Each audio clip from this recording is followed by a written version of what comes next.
বলিউড অভিনেত্রী আলিয়া ভাট এবার হাজির হয়েছেন একেবারে নতুন অ্যাকশন অবতারে। তবে বহুল আলোচিত সিনেমা আলফা মুক্তির প্রথম দিনেই বক্স অফিসে প্রত্যাশা পূরণ করতে পারেনি। যশরাজ ফিল্মসের স্পাই ইউনিভার্সের প্রথম নারীকেন্দ্রিক সিনেমাটি শুরুর আগেই পিছিয়ে পড়েছে ফ্রাঞ্চাইজির আগের ব্লকবাস্টার ছবিগুলোর তুলনায়।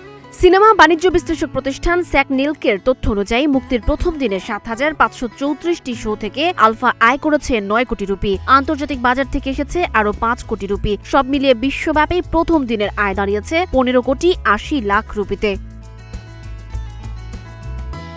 প্রেক্ষাগৃহে দর্শক উপস্থিতির হারও ছিল তুলনামূলক কম। প্রথম দিনে গড় অকুপেন্সি ছিল ২০.৪০%। তবে রাতের শোগুলোতে দর্শক উপস্থিতি কিছুটা বেড়ে ৩৪% বেশি হয়। অন্যদিকে যশরাজের স্পাই ইউনিভার্সের আগের ছবিগুলো প্রথম দিনে বক্স অফিসে ঝড় তুলেছিল। শাহরুখ খান অভিনীত পাঠান প্রথম দিনে আয় করেছিল ৫৭ কোটি রুপি। সালমান খানের টাইগার ৩ এর আয় ছিল ৩৪ কোটি রুপি। আর হৃতিক রোশনের ওয়ার ২ প্রথম দিনের সংগ্রহ ছিল ৫২ কোটি রুপি। সেই তুলনায় আলফার সূচনাকে হতাশাজনক বলেই মনে করছেন বিশ্লেষকরা। তবে আশার কথা, আলিয়ার আগের ছবি জিগরার প্রথম দিনের আয়ের তুলনায় কিছুটা এগিয়ে রয়েছে আলফা। জিগরা মুক্তির দিন আয় করেছিল ৪,৫৫,০০,০০০ রুপি।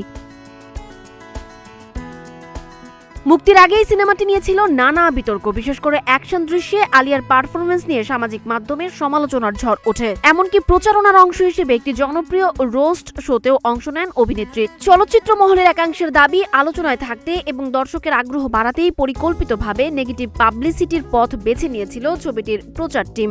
ভারতীয় সিনেমায় বড় বাজেটের অ্যাকশন ঘরানায় এখনও পুরুষ তারকাদের আধিপত্য স্পষ্ট। সেই জায়গায় নারী কেন্দ্রিক অ্যাকশন ছবি আলফা দর্শকদের কতটা টানতে পারে তা নির্ভর করছে এখন প্রথম সপ্তাহান্তের বক্স অফিস ফলাফলের ওপর। প্রথম দিনের ধাক্কা সামলে আলফা কি সপ্তাহান্তে ঘুরে দাঁড়াতে পারবে, নাকি যশরাজের স্পাই ইউনিভার্সের সবচেয়ে দুর্বল অধ্যায় হিসেবেই থেকে যাবে ছবিটি?